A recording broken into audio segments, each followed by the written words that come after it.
to stop what you're doing and listen. Hello and welcome to episode 24. I am MOSH and I'm all by myself once again. I was waiting for these people. I was sitting there on my stream. I joined our chat in the Discord, waited there for like an hour, told them I was in the chat. Ain't no one joined. So you know what? Solo it is. Alright, so just going to go through some of the big games from E3, just give my impressions and overall thoughts, and that's basically going to be it. This will be the last podcast referencing E3 2019. Then we'll finally be moving on. So first thing I gotta do is go over Nintendo's Direct, because I said I was going to do that. So first thing they showed was Dragon Quest 11. I guess he's the main character. I don't know. I've never played Dragon Quest, so I'm not familiar with it. But I guess he's the main character, and he's going to be in Smash Bros. Then they showed Luigi's Mansion 3, where, you know, if you don't feel like playing like Luigi, you can go ahead and play as Gooigi, which is just a gooey Luigi. Then they showed the Dark Crystal Age of Resistance Tactics, Link's Awakening Remake, which is very shiny and round, and yeah, it's weird to look at that game because I'm pretty sure Link's Awakening was only on the Game Boy. So I see like the Game Boy version compared to this new one it's really weird. After that was Collection of Mana, which is 3 of the Mana games, I guess. It's Final Fantasy Adventure, Secret of Mana, and Trials of Mana. Then they briefly showed The Witcher 3, Fire Emblem 3 Houses, Resident Evil 5 and 6 are coming to Switch, No More Heroes 3, Contra Rogue Core, which looks terrible.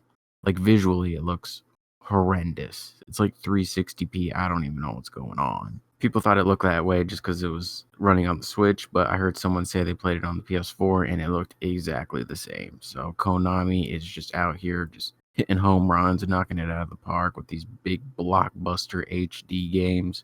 And then they showed the Contra Collection, Daemon Ex Machina, no idea what that is, Panzer Dragoon, I think it's a remake, Pokemon Sword and Shield, Astral Chain, Empire of Sin, which is like some mob game. It's like a top-down mob-looking game. I don't know. Marvel Ultimate Alliance 3, Cadence of Hyrule, which is basically Crypta the Necrodancer, I believe it's called, but it's Zelda-themed. Mario and Sonic at the Olympic Games. I hate that I even just said that. Animal Crossing New Horizons, Banjo and Kazooie being in Smash Brothers, and last but not least, the little teaser, the little taste of Zelda Breath of the Wild 2, which actually looked pretty interesting. They made it almost seem like you can play as Zelda, but, you know, who knows? She'll probably get captured, and then you probably gotta go save her. Woo! Alright, now on to the big games. Final Fantasy VII Remake. So I'm probably going to repeat some of the stuff I said last week, but that's okay. So it's coming out March 3rd, 2020, and that is the first game. We don't know how many games we'll be releasing, and they don't either. Someone at Square was asked, how many games do you think you're going to be coming out with for this remake? And they said, I don't know. I mean, they probably have an idea. They just don't want to say what it is yet. My guess is 3. And I'm wondering if we're getting a new part every year. So we'll get like part 1, 2020, part 2, 2021, part 3, 2022. Because these will be Square's best-selling games every year that they come out. So they might want to try to like, you know, keep it going for as long as they can. Get that money, get that cash grab, milk it. You know how it is. So this first part is only in Midgar. And it's 2 Blu-ray discs full of content. They do seem to be changing it up a bit, like they're adding more to this. Because in the original, I don't think you've met Tifa. It's been a while since I played it. But I don't think you've met Tifa yet. And I also don't think you see Sephiroth yet. But in the trailer, you have. Tifa's in your party, and Cloud takes a swing at Sephiroth, and then he disappears. So I think what they're doing is, since Midgar was such a small part of the original, I think they're just kind of trying to flesh it out a bit more. And I think the other parts of the game are going to be more close to the original. As far as gameplay goes, you have ATB, again, which like slows down time and allows you to make decisions. If you want to attack, if you want to use items, just figure out what your strategy is next. There's 2 bars to it, and they charge up slowly over time. Or if you hit an enemy, they charge up faster. And magic takes 1 bar. I don't know if a limit break takes up 2. I don't know if a limit break takes up any of them. Same with summoning, because we haven't seen them in action, or at least I haven't. So not sure about those. And also you can enter ATB at any time. I think someone that played it said they just pressed X and it entered them into it. I thought you had to wait for both bars to charge up before you could do it, but apparently you don't have to. You or your party members can get in trouble. So like an enemy can pin them down or grab them, and then you have to switch to a different party member and help them out. So if you're Cloud and he gets, grabbed by that Scorpion boss, then you have to switch to Barret and shoot the boss so he lets go of Cloud and stuff like that. So you kind of have to be aware of what's going on. Apparently Cloud can't hit flying enemies because he has a sword. So you have to like switch to Barret or someone with range so that they can shoot them, which is kind of interesting. I mean, I'm sure if you're with Cloud, you can use magic, but as far as using your sword, it doesn't sound like you can hit flying enemies. Cloud can also block. I don't know if other people can block, but he just like holds his sword up. And if it's a standard attack, he has no issue. But if it's more of a heavy attack, it kind of pushes him back a little bit. Again, you have shortcuts for items. So if you want to put a potion on, I don't know, a triangle or something, then you can do that to make that a little bit easier. And you can stagger enemies. So there's 2 bars above an enemy. There's a health bar and a stagger bar. I can't remember which is which. If you completely stagger them, then they're defenseless. Like you could just go in and get a bunch of free hits on them. So you definitely want to try to stagger enemies. Also, as fights go on, enemies seem to change a little bit. So during the Scorpion boss fight, like the walls started to catch on fire. The Scorpion would go latch onto the wall. Debris would fall from the ceiling, which you can then use for cover. And it's an ever-changing thing, which is cool. And I think it's fine. Like, I'm not skeptical anymore. Everything I was skeptical about is gone. I'm fully in. I was always in on this game, but like now I'm definitely excited for it. I don't know if I'm getting it on March 3rd though, because if a PS5 version is announced, I'm gonna wait. I just have to wait for it. Same with Cyberpunk. Like, I feel like the PS5 version. Well, I know the PS5 version is gonna be better, obviously. Even though I'm really excited for these games, it's like I might not be playing them for another year and a half or so. But the wait would definitely be worth it. That's only if a PS5 version is announced before March 3rd. If it's not, I'm going full in on that PS4 version. All right, next up is Cyberpunk 2077. So in the trailer, you see your character, V, and he can be male or female. It doesn't matter which gender you choose. Their name is V no matter what. So in this version, it was a dude. I'm pretty sure in the gameplay trailer last year, it was female. So anyway, you pull up to the No-Tell Motel, and you meet up with a guy that was in last year's gameplay demo, and I forgot his name. And, you're doing some talking, and then you have a flashback where you're in a gunfight, and then you get away, and I believe his name is Jackie. He's like your right-hand man, sidekick, or whatever. He was also in last year's demo, and he's holding like his stomach or his side, and he's bleeding, and he dies, which was kind of surprising to see, because in last year's gameplay demo, it seemed like he would be with you for a lot of the game, and then this year they just show him dying. So that's that. And it gives you a chip, and that chip will come in handy in a minute. You flash back to current time, you're talking to the guy, you pull out your Mantis blades, which are the blades in your arm, you like chop the one dude's arm off, stab him, then the girl in there starts like trying to hack you with her mind. He shoots her, then he shoots the other dude, goes to black, you see a rebooting screen, Keanu Reeves kneels down, is in your face, says he wants to burn a city, you can't deny that, so you go and burn a city, allegedly. That chip you were given is Keanu. That is Johnny Silverhand. So he kind of protects you. I guess in one part of the demo, someone's trying to like hack into you and like melt your brain and just kill you, and he somehow stops it. So he protects you. I might play a role like Cortana does in Halo. But yeah, apparently the chip is Keanu. So a lot of special people got to see this year's gameplay demo at E3. I'm not a special person, so I've heard that the demo will be released during PAX West, which is taking place between August 30th and September 2nd, so you can expect to see it then.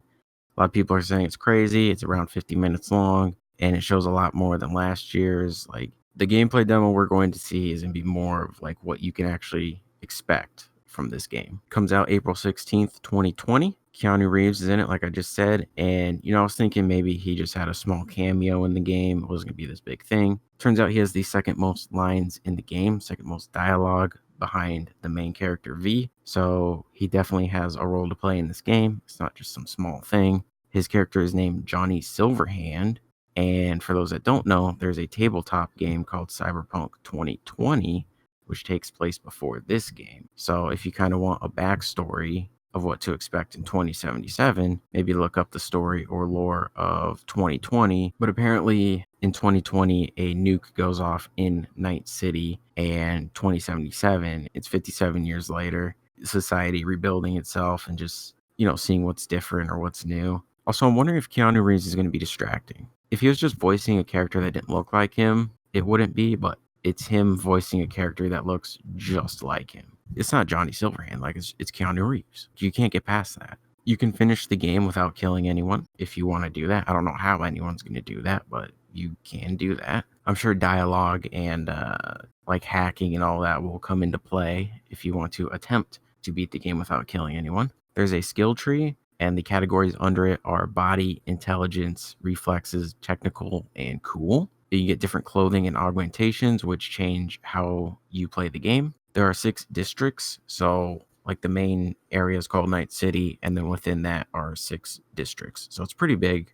And if you play as a hacker, you can make other people kill themselves. So if they have a gun, you can like hack into their arm and have them point the gun at their head and shoot themselves. If they have grenades, you can have them pull the pins out and blow themselves up. It's pretty crazy. There's no loading screens except when you fast travel. And yeah, I'm going to be waiting to get this on the PS5 because I don't think my PS4 can handle this. I think it will also be pulling the pin and blowing itself up. Plus the ray tracing. We saw screenshots on the PC with the ray tracing. It looked really good. And PS5 is going to have that ray tracing technology. So it's another game I'm probably going to have to wait a little bit longer for, but it'll be worth it. But I have a question when it comes to this game. And that is, can this game even fail? Like with everything we've seen, everything we've heard, everything we're gonna see at the end of August or beginning of September, it's just, there's nothing bad. Nothing I've seen or heard makes me question this game in a negative way. It's just positive thing after positive thing after positive thing. There are people pointing out negative things, but that's because they're dumb and they're trying to find drama where there's no drama. So don't ever listen to those people.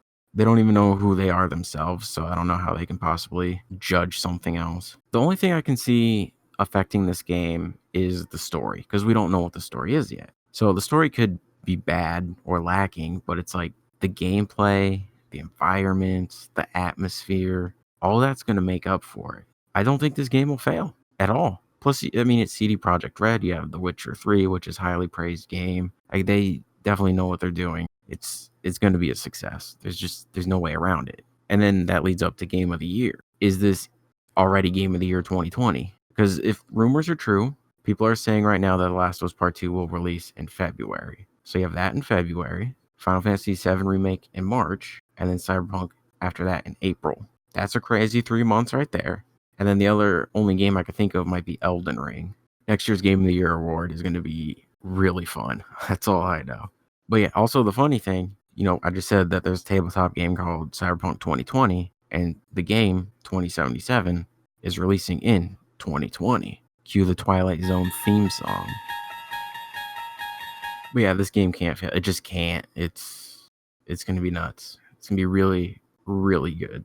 Next up is the Avengers. So I'm not huge into comic books and superheroes, so I don't really have much of an opinion on this.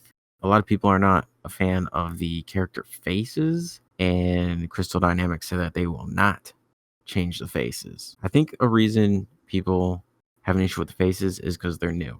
Like, we're so used to seeing the movie versions of these characters with the actors and actresses that play these characters. So to see a new version, it's kind of like, whoa. They're fine. It's a little weird. Like, Black Widow's a little weird. And Thor, I mean, his beard looks fake. Like, it looks like it's a glued-on beard. So I might want to work on that a little bit. This game will have microtransactions, but only for skins. DLC characters and environments are free. And instead of one big open world, it's like multiple medium-sized levels. So kind of like Kingdom Hearts, where you can just go from world to world.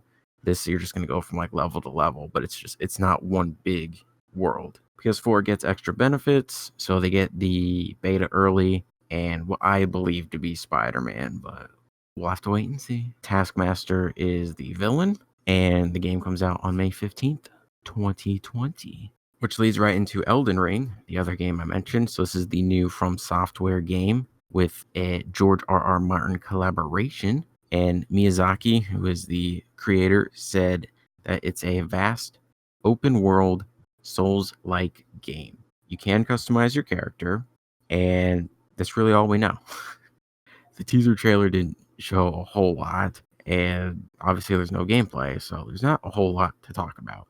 But in the trailer, it took me like, I don't know, 4 or 5 times watching it to even realize this. You see a woman there, and she has like the red hair, and she's kind of looking up. I never noticed that her right arm is missing. Like it's completely gone. And then later in the trailer, you see her putting armor on her arm. And I thought that's what it was. I thought her arm was there and she's just putting armor on it. No, she's putting an arm where her arm is supposed to be.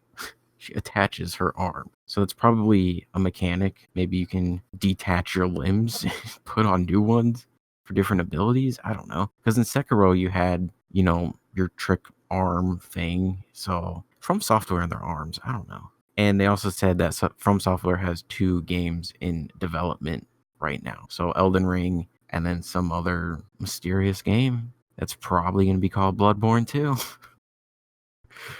Yeah, I'm definitely eager to see more about this game because it's supposed to be Norse settings and then taking down kingdoms. And if it's an open world, like this is definitely a game to keep your eyes on. All right, I've been wanting to talk about Destiny 2 for a couple weeks now since their announcement happened, so now is the time. New expansion, Shadowkeep, dropping September 17th.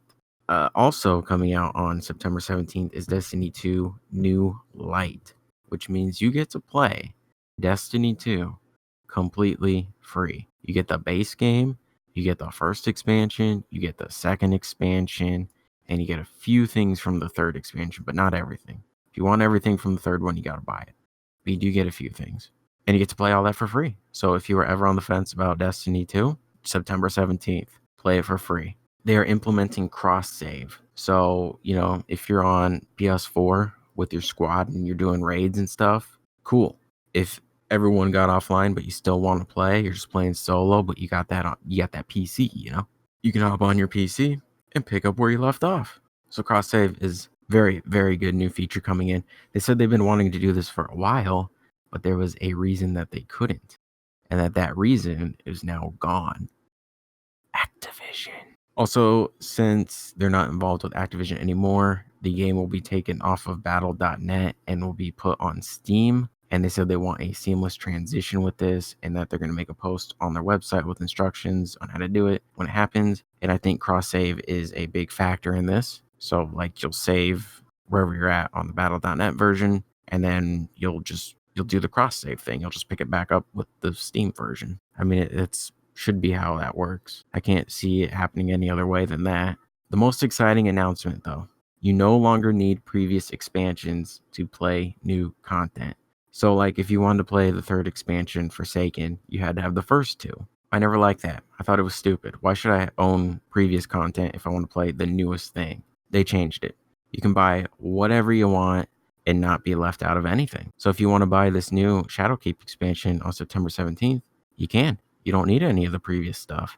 If you want to buy individual seasons, you can. If you're looking at season 9 and you're like, meh, doesn't really, do anything for me, don't buy it. But you look at season 10, you like a lot of stuff in there, you can buy it. And I really hope they keep this model going into Destiny 3 because it's good. Just do this. And for Forsaken, for the seasons, they had an annual pass. So you had to buy the annual pass and you got all of them. So they're going away with that. It's just everything's individual now. And also Shadowkeep comes with season 8, I think it'll be. So Shadowkeep's going to be $35 because you get the expansion and that season. And one of the guys at Bungie was asked about Destiny 3, and he said that they're just focusing on Destiny 2 at the moment. So people were like, oh, that means Destiny 3 is not happening. No, that's not true. Destiny 3 is 1000% happening.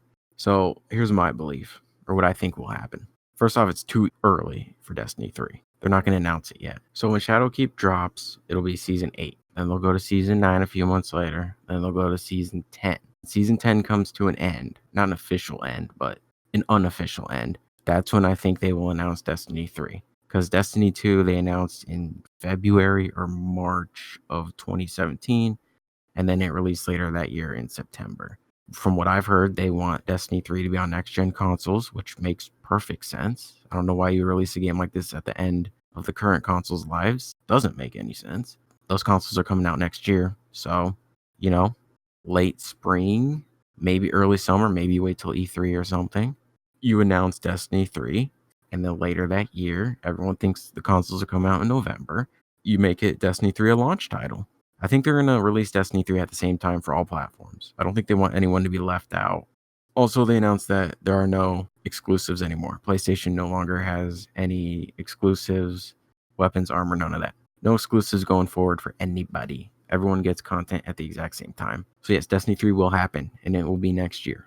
So yeah, Bungie's doing a lot of really good things ever since their breakup with Activision, and I'm happy for them.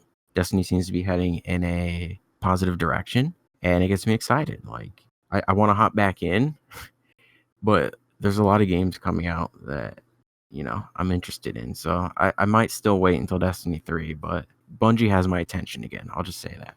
Probably talk about Crash Team Racing next week because it comes out this Friday, which I'll be streaming it on Twitch. So right now this game seems a little too good to be true because they're giving us a lot of content, a lot of free content. And they also said that there are no microtransactions. So I want to get my filthy hands on this game first, make sure nothing shady's going on before I start praising it. Yeah, if everything Beanox and Activision is saying is true, with all this free stuff and no microtransactions, then hooey. So I'll talk about Crash next week. All right, now on to Bad Omens. I didn't have anything to talk about musically. I said musically. Ugh. I hope, is that app dead? Or no, wait, they turned that into TikTok, didn't they? Oh, God. Just gave myself nightmares. I didn't have anything music-wise to talk about this week until just recently when Bad Omens released their brand new song and announced their new album. So the album is called Finding God Before God Finds Me, and it will be releasing on August 2nd, which is the same day Northlane releases their album and a week before Slipknot releases their album.